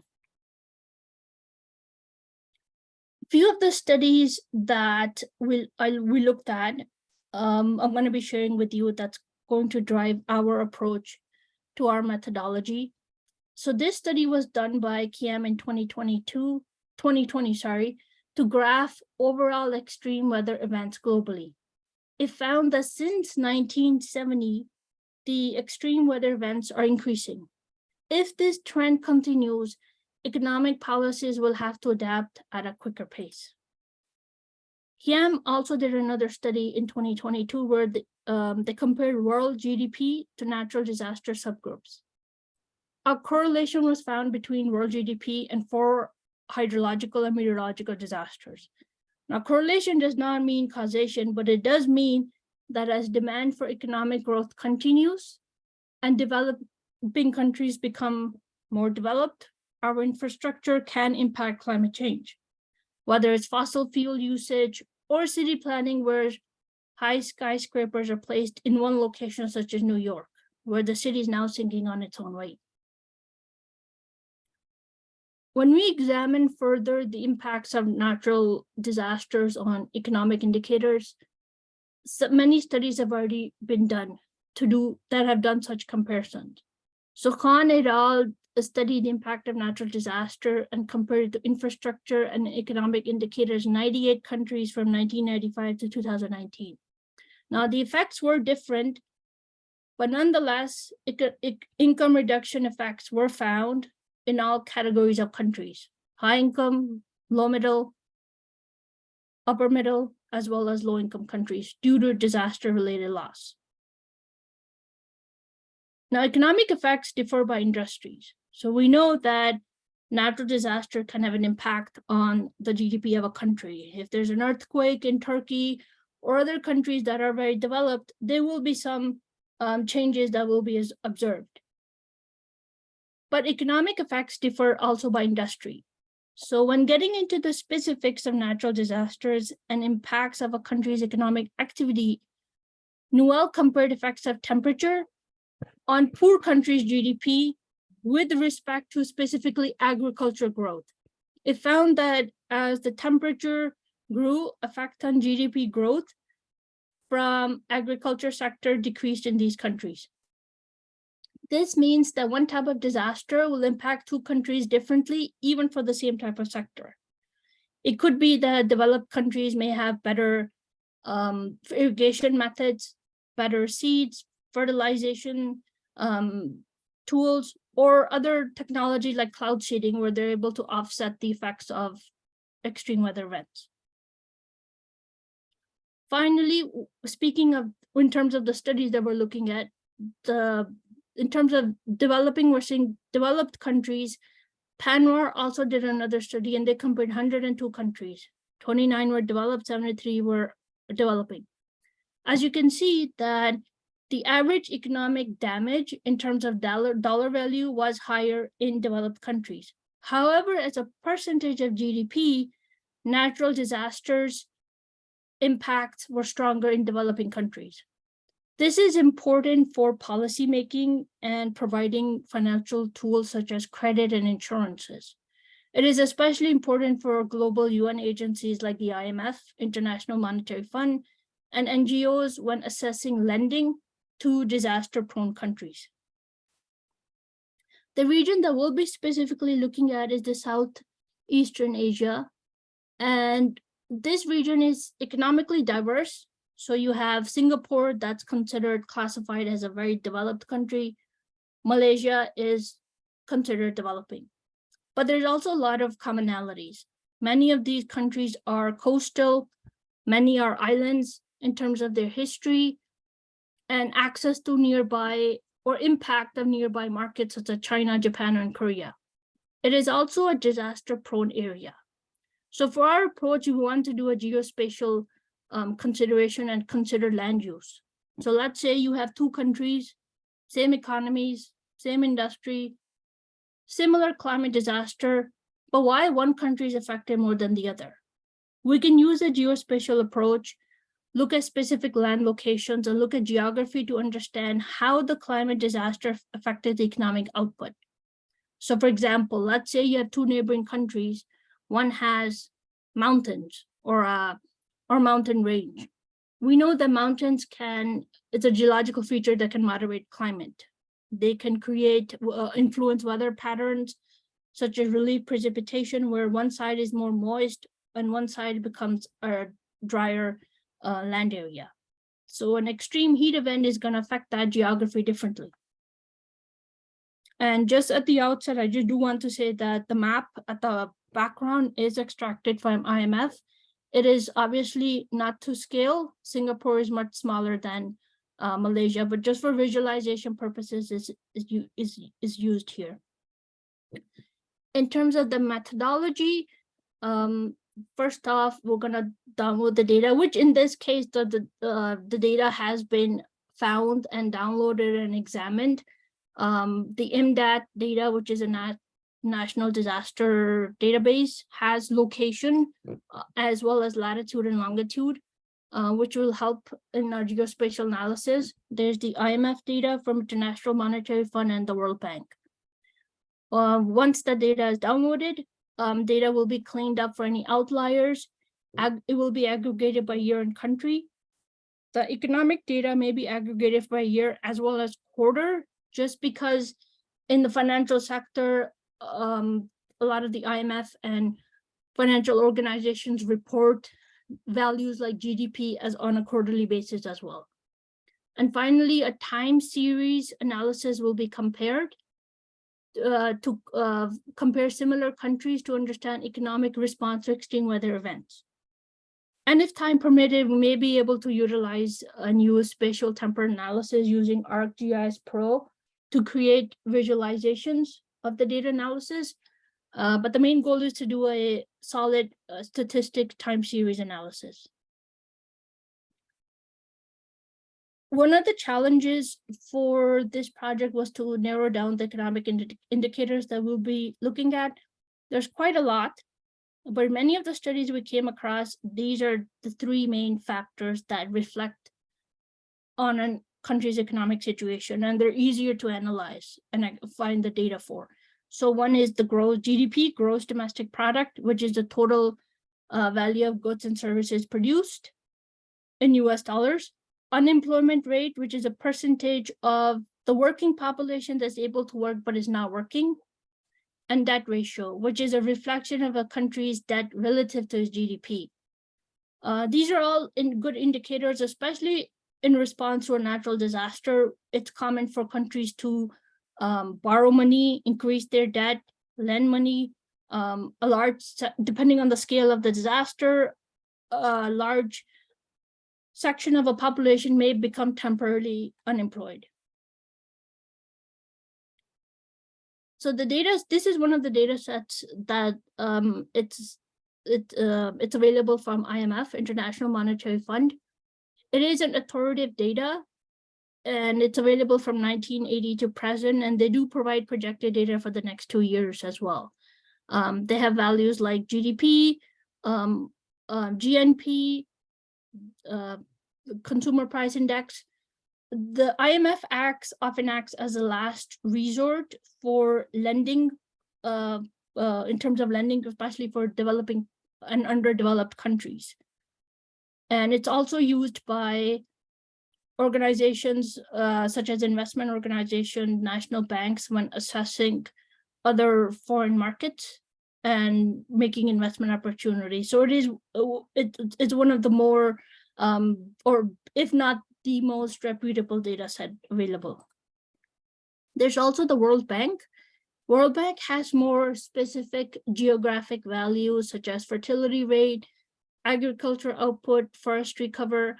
This data will assist in further focusing on the individual country's economic industries, as opposed to just looking at the overall economic indicators such as GDP that are available from the IMF. It will also assist in further geospatial analysis when we're actually comparing the countries side by side. And lastly, the MDAT data portal. It is an international natural database system managed by the School of Public Health at the Catholic University of Leuven in Brussels, Belgium. This database has been referenced repeatedly in all the studies that I came across. It's also from 1900 to present. It includes natural and technological disasters. It has support from the World Health Organization and Belgian government and other UN agencies. There are other data sets such as the US Geological Survey, FEMA, but because we're looking at a region outside the United States, a global data set was used. That concludes the presentation. I hope you enjoyed it. If you have any questions, please do let me know. All right, Faiza, thank you very much for your presentation. Great job. Oh, okay, so stop sharing. Looks like there's a question in the chat window from Tara. Yeah. Okay, I have to start by raising a question. Why do you think accounts for the differences? 2022 annual death rates in countries worldwide related to extreme weather. One of the first slides of presentation is primarily the patterns of extreme weather hit, the efficacy of disaster-prone countries, population accounts, or accuracy in reporting such death. A combination. Thank you for. Well, great question. Well, that's exactly what we want to find out. Is why is that specifically the case? It could be a combination of couple of things. We know that certain areas are more prone, like for example, Florida. Often the southern US states do have an annual hurricane season, and weather patterns are changing globally as well. But certain developing countries do have. So for example, if we take a look at this screen here, this one, if you look at, let's say, the South Asian countries like India, Afghanistan, Pakistan, they're ranging in the higher range in terms of number of deaths. It could be their environment management systems are lagging. It can also be that it depends on the disaster, right? Many of the countries that are vulnerable to heat events or water supply sources are with limited water supply are going to be affected differently than, let's say, countries like Canada that have, or parts of the United States that have access to the Great Lakes. So that is one of the things we want to look at in the regional aspect, is that there are definitely factors such as economic. Some areas are more prone to natural disaster, but also to see why two countries, let's say even in this example, you have Pakistan and India, if they had the same disaster, why one affects one or the other? It could be the, in the case of, let's say, floods, one is the source of, let's say, where the river is floating from, or in the case of, let's say, Nepal and India, they all have mountain ranges. So we know that with extreme climate, when there is heavy rain, heavy monsoon season, they affect some parts differently as well. Also, there's an economic aspect of it in terms of the dam system that are established and how the water is diverted and among other factors as well. So great question, and that is actually one of the things we want to find out specifically for the southwestern region as well. Any other questions? Yeah, I had a more just a question on clarification. So yeah, you mentioned you're going to do a time series analysis. Could you expand a bit on explaining what specifically you're looking for with your time series analysis? Are you looking for, you know, anomalies to, for example, the deaths that you showed, or what specific about the time series is going to reveal information to you? So we want to see the change in the economic indicators. So if, let's say, we're comparing two countries side by side, we have the time. We want to see if there's a large scale disaster such as the Turkey earthquake. If there's let's say a spike or a drop in GDP, and more so within the specific anomalies, like how quickly does the recovery happen? So more importantly, how the aftermath of an event will be. So let's say you have two countries, especially neighboring similar countries, how one recovers faster and one doesn't, and why that would be the case. All right, thanks for the clarification. And if you could put your contact information in the chat window, in case someone has a follow-up question, that'd be great. There you go. Very good, very good. All right, our last presenter today will be Nina Yen.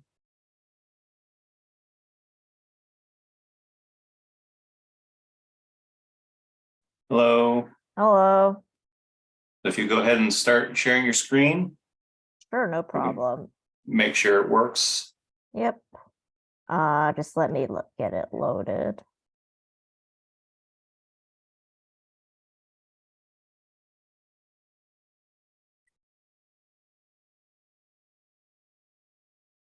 And All right. Yep. Yeah, we can see it. Yep. How's this? Yep, looks good. So whenever you're ready, you can start. Sure. Hey everyone, so welcome to my presentation. I'm glad to have everyone here. So my presentation will explore the association between COVID-19 policies and the burglary and robbery rates in New York City. Just as a visual reference, so these are all 5 boroughs of New York City, and then I'll be researching the areas within these 5 boroughs. So I'll start off with a background and research question, and then I'll dive into the literature review. I'll look at the data I'll be exploring, and then the objectives for this project, and then finally I'll be looking at what technology and methods I plan on using, and then a preliminary timeline, and also a conclusion, and I'll be free to take questions then. So for everyone unfamiliar with New York City, so the city itself is split into 5 boroughs, and then they all make up the city together. And then I just have these 5 boroughs mapped by color.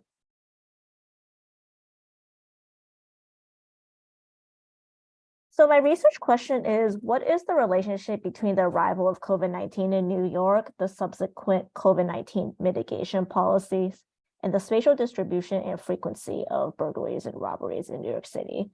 So basically, did the implementation of COVID-19 restriction policies in New York correlate with changes in burglaries and robbery rates in New York City, including spatial distribution? My goal is to understand how COVID-19 and its mitigation policies have impacted the robbery and burglary rates in New York City. So as a background, I'm sure we're all familiar with this firsthand, the impacts of COVID. So COVID-19 was first discovered in China in late 2019. It subsequently spread all over the world. For us in the US, the impact of it mainly hit home in March of 2020, I'm sure, as we all remember. So in March of 2020, the World Health Organization officially declared COVID-19 a pandemic and a global health emergency. For us in the US, this would have been the time where we noticed that, businesses that were non-essential began to shut down. If we were at work, we noticed that most work such as office work began going remote. If we were in school, we noticed that our schools began going remote at this time. For New York State specifically, on March 22nd, New York State required that all non-essential businesses, so these would be businesses that aren't providing life necessities such as healthcare or food. For example, jewelry stores and clothing stores would be non-essential businesses. These were all required to close down in-person/office operations. On March 20th, and then 2 days later on March 24th, so New York State, which includes New York City within the state, bans all non-essential gatherings. So no parties, no church gatherings, no weddings, no friends getting together for drinks, etc. These policies began to be slowly relaxed in June and July of 2020. So towards the beginning of June, on May 26th, New York State began allowing 10 or fewer people to gather together. And then around December, so the opening process wasn't like, well, we'll close everything, now we're open. It was a gradual phase process over a few years. In December of 2020, so the US FDA issued emergency orders to authorize 3 new vaccines that were produced by Johnson & Johnson, Moderna, and Pfizer for the US. So while these vaccines were authorized in December 2020, they began to be rolled out en masse in the winter and spring of 2021. I personally remember getting myself and most people I know getting the vaccine during this time. After this mass rollout of vaccines and the wide availability of them, so in New York City was all the new COVID-19 mitigation policies that required staying at home, limiting gatherings were eliminated in New York City in July of 2021. Although after this period, there were still certain mask policies in place, certain public areas, and also certain private businesses might have required masking. But July 2020 was generally considered the reopening of New York City. 2021, sorry. And then, so COVID-19 is technically still around, but to varying extents, but the Biden administration did officially declare COVID-19 as a public health emergency to be over in relatively recently in 2023.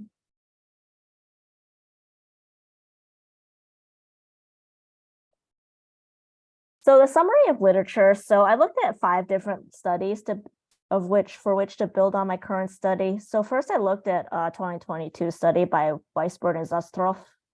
So this study, so in New York City, there was a decline in crime in the 90s that continued into the 2000s and 2010s. So this study looked at the crime decline in New York City and correlations with policing methods that were adopted by the NYPD, New York City Police Department during this time. So the New York City Police Department was a pioneer in developing GIS use in policing. So they developed CompStat in 1994. This was a pretty relatively new tech system at the time where they used GIS information on a map to be able to figure out areas that were particularly prone to crime and subsequently direct policing towards those areas. In 1994, it looked more like thumbtacks on a paper map. Obviously, in 2023, it's a bit more digital. But there have been other policing methods that the NYPD engaged that have been more controversial. For example, stop and frisk and other policies have been associated with racial profiling. But this study itself looks more that these changes in policing methods, contribute to a decline in crime. They conclude by saying that there was indeed a correlation, but because crime is so complex and there are so many factors, they couldn't definitively say, these changes in policing methods alone caused the decline in crime. So while there was a correlation, there should also be kept in mind that there could be inherently a lot of different factors that go into why crime increases or decreases. The second study I looked at was Herman, Morocco, and Taniguchi, 2021. So they specifically look at the impact of subway station openings and locations on robbery rates in the Bronx. So they explored, does a subway station existing impact robbery rates within its immediate vicinity? And they found that it does. So they found that, times when subway stations in the Bronx were closed are associated with less robberies in the immediate area. And they concluded that subway stations kind of function a bit as a sort of attractor for crime, a hub for crime. You know, they, you know, with people commuting all over, it tracks. It's easy, you know, it's easier for crime. It's easy, you know, it attracts more commuters, so potential victims for robberies. They become hotspots, and you know, people all over the city, including people who perpetuate crime, will be able to travel throughout the city using the station. So they overall found that yes, the existence of open subway stations is associated with increased robbery rates within the immediate vicinity of the area. My third study is Campidelli, Favara, and Asiani 2020. So this is the first study that actually looks at COVID-19 directly. So it studied crime trends in Chicago for the beginning of the COVID-19 pandemic in spring 2020. And although this one talks about COVID directly, I seek on building on this studies and the other study I'll be going into, because these studies, because they were conducted, you know, in 2020, 2021, they could only look at like the crime rates during the beginning of COVID. So during spring of 2020, I feel that where I have the, you know, my study plans on having the benefit of hindsight since we're 3 years out from COVID. You know, COVID is technically over. So we have the benefit of saying, you know, really being able to look at the before, the during COVID in its entirety, and then the after effect of COVID, so to speak, because we would have the luxury of time on our side that these studies at the time wouldn't have. Overall, Campidelli et al. Found that, so overall crime did go down in Chicago during the spring of 2020, but it depended on the area and the type of crime. And then certain areas, such as places that had higher crime in the first place, tended to have more decreases in crime compared to areas that were lower crime in the first place.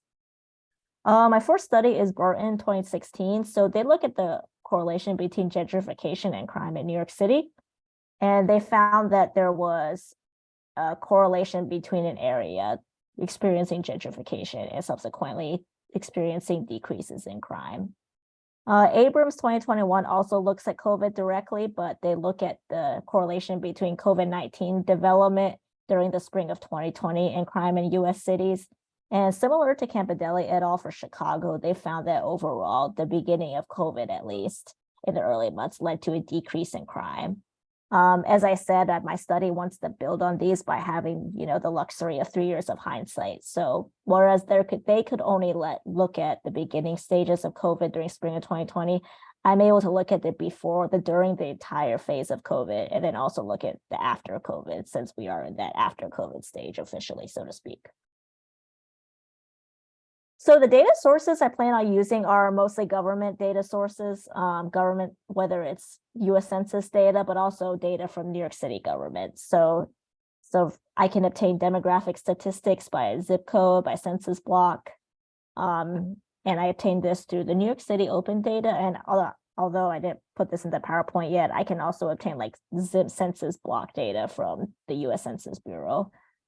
And then census tracts and both census tracts and census block from the New York City Planning Commission as well. Crime data, so NYPD is really good about posting crime data. So I can obtain incident arrest data from 2013 all through all of 2022, and then also through the first quarter of 2023. Arrest, and then for complaint data, I can obtain it all the way from the most recent quarter of 2023 back to 2006 from the NYPD.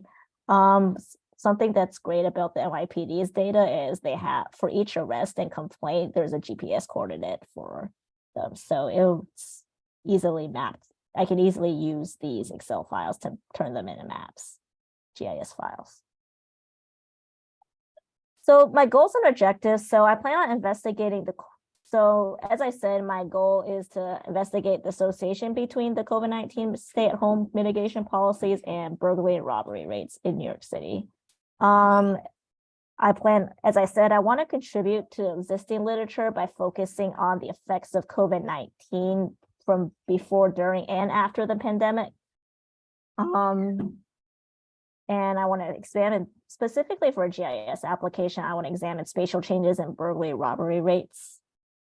And then I want to After that, I want to identify the patterns and concentration of these robbery rates. Like, do some places, as the Chicago study noted, do some places experience like greater fluctuations in crime during this area compared with others?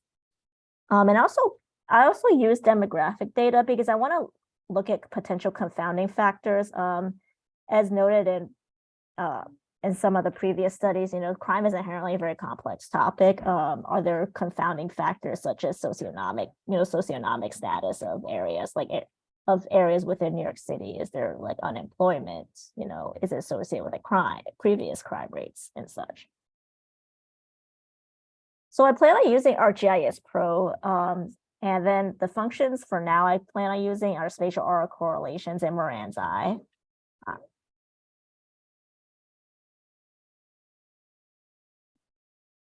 So for analysis and methods, so I plan on using temporal analysis, so evaluating changes in these crimes and spatial autocorrelations over time. So as I said, from before COVID, during COVID, during these lockdown policies, and then after COVID. So, to the presence right now. I'm also planning on using hotspot analysis to see like other particular concentrations where these areas of crime happen, or are there particular concentrations where they decrease or increased. For data collection, so as I said, each arrest and complaint in New York City has GPS coordinates. I can also obtain GIS data, the New York City demographic data, and then census tract and census block data. So my hypothesis is that there is fluctuation in crime rate in burglaries and robberies before, during, and after these COVID policies. I predict that there will be a decrease in burglary arrests and complaints during the COVID restrictions, both because this is what previous studies on crime and COVID have found, but also because I think a potential confounding factor is that, we're only, for the official data, by definition, it can only be like reported statistics. Are there crimes going also less reported during the COVID pandemic? I think that's a factor to look at because, during the stay-at-home orders, there's less people outside, so there's less people to witness crimes, which would affect the reporting rate. And there's also the potential issue of, will people be more reluctant to report crimes during this time? Because, people during this area don't want to like come into contact with other people. So will they be less likely to report a crime because they don't want to come in in-person contact with the police, so to speak. So obviously unreported crimes are hard to, obtain data on and hard to like study directly, but it's definitely like the potential for underreported crimes is something that I want to keep in mind during my research. And then for the timeline, so this is just a photo I took of New York City, in New York City, I mean. So I plan on starting this summer of 2023, and then I plan on presenting in either fall 2023 or spring of 2024.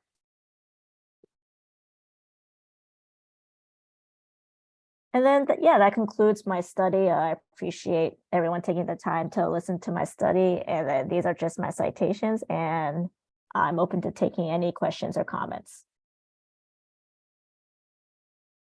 All right, Nina, thanks so much for your presentation. There's a lot of, I know there's a lot of research on COVID and crime, so you're on a cutting edge topic.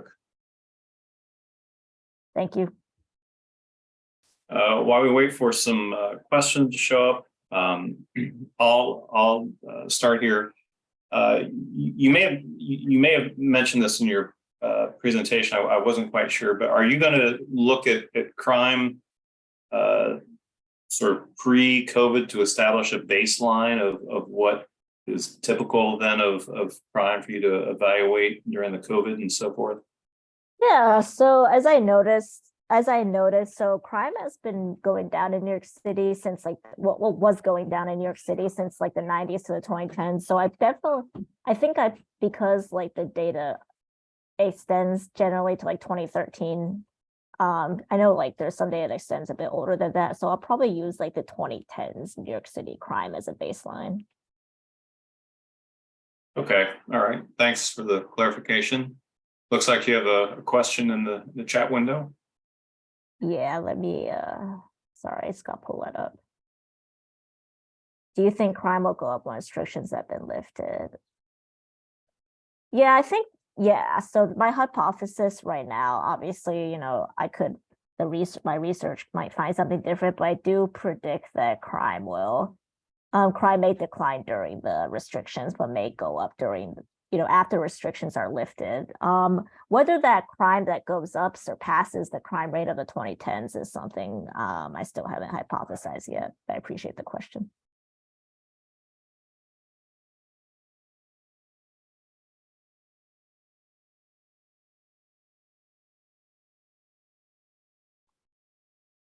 All right, any other questions?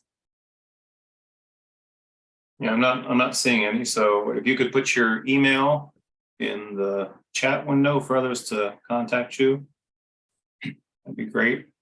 Oh, there's a question that popped up there.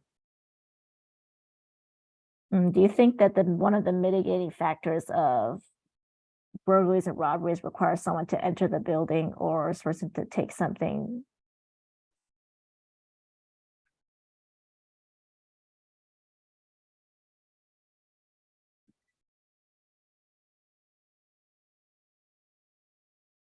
Yeah, definitely. I do think that one thing. So think about one reason why I do hypothesize that burglaries would go down during the pandemic is because more people are at home. People are might be less likely to try to burglarize a house when there's people in it.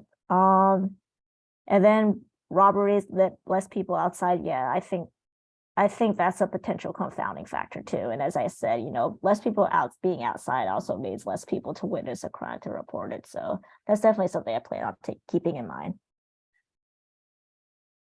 Do I plan on differentiating between robbery and burglary? Yes. So I can look. So the reason I made them separate categories is because burglary is specific to robbery and burglary are two categories that the NYPD uses, but also because burglary is specific to someone breaking into a home versus on the street. So I do plan on differentiating between the two, yes. But I guess because the sort of nature itself, taking someone's stuff is relatively close, I do somewhat put them together in a larger umbrella.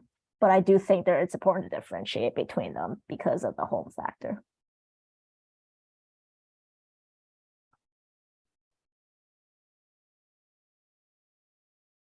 All right. So yeah, if you could put your contact info in the chat window, would be great. I guess we can wrap up today's 596A presentation. So I want to thank everyone for showing up, taking time out of their day to attend these great presentations, and we look forward to hearing from them later for their 596B. So hope everyone has a good day, and we'll see you later. Thank you. Bye-bye. Thanks for your time. Bye-bye. All right, thanks everyone. Thank you all.